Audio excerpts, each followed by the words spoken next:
ଶୀଘ୍ର ଉଠା ଅଣ୍ଟା ମକଚି ହେଇଯିବ ଅଛି ତୁ ଶୀଘ୍ର ଉଠା ତୁ ଧନ ସେମିତି ହଲଚଲ ନାହିଁ ସେମିତି ବସ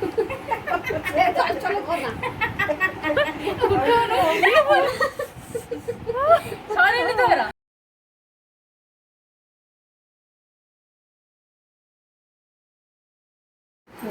ଆଳୁ ଫୋନ୍ ଟାଇମ୍ ତା ବାପା ଫୋନ୍ କରି ତମ ପରୀକ୍ଷାରେ ଯୋଉ ଭାତଟା ଉଠିବ ସେଇ ଭାତଟା ତାକୁ ଦବ। ଇଏ କଣ? ଏଇ ମା ମୋ ଦେ ତ ମା ଶିଖେଇଛି ତା ମା ମୋ ଦେଖେଇବ ତୁ କରୁଛୁ ତୁ ଇଏ କଣ ସେ ଗୋଟା କହିଦା ଅଧିକା ଚକଡ଼ି ଗୋଟା ମୁଁ ଚକଡ଼ି ସେ କହିଦବ ଅଧିକା ଚକଡ଼ି ସେ କହିଲେ 2-3 ଦିନ ସେ ସେମିତି କରିବ। ଭାରି ଖୁସି ହେଇଯାଉଛି ଟିକେ ବାହାର ଜିନିଷ ବାଜିଲା ପାଟିରେ।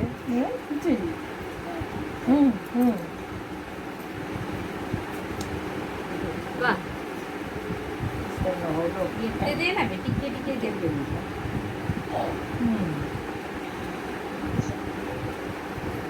ଯୋଉ ପତଳା ପାଣିଟାକୁ ରଖିଦବ ଛୁଙ୍କନ କରିବା ପୂର୍ବରୁ ଭାତଟା ଖଲି ଦେବ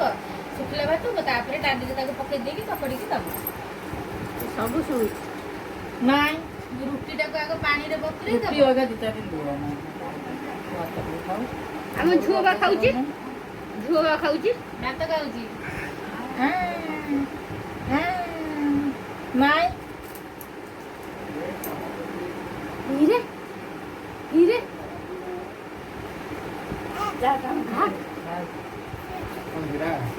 କ୍ଷୀର ପିଏ ତ ସେ ନିଜେ ଶୋଷାଇବ ତା ମୁହଁ ଆଗ ଧୋଇଦେବୁ ସେ ସାର୍ଟରେ ପାଣି ହାତ ମାରିଦେବୁ ସେ ଓଦା କପଡ଼ା ବତାଳି ଦେବି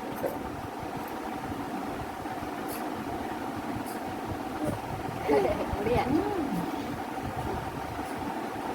ଏତିକି ଖଣ୍ଡେ ଭାତ ଡାଲି ଖାଇଯିବା ଏତେ ଖଣ୍ଡେ ଭାତ ଡାଲି ଆଳୁ ହେଇ ଏତେ ଖଣ୍ଡେ ହେଇ ଯାଉ ଗୋଟେ ଯାଉ ସେ ଆସ୍ତେ ଆସ୍ତେ ମାସେ ତମକୁ ହଇରାଣ କରିବାକୁ ପଡିବ ସେ ଆସ୍ତେ ଆସ୍ତେ ଖାଇ ନାଇଁ ସେ ଖାଇବ ସେ ତାକୁ ଜମା ଦେଇନଥିବ ସେ ଦାନ୍ତ ଉଠିନି ସେ ଦାନ୍ତ ଉଠିଲେ ଖାଇବ ଦେ ପାଣି ଦେ ଯାଉ ତା ଗୋଟେ କାମ କଲୁ ତୋ କୋଳରେ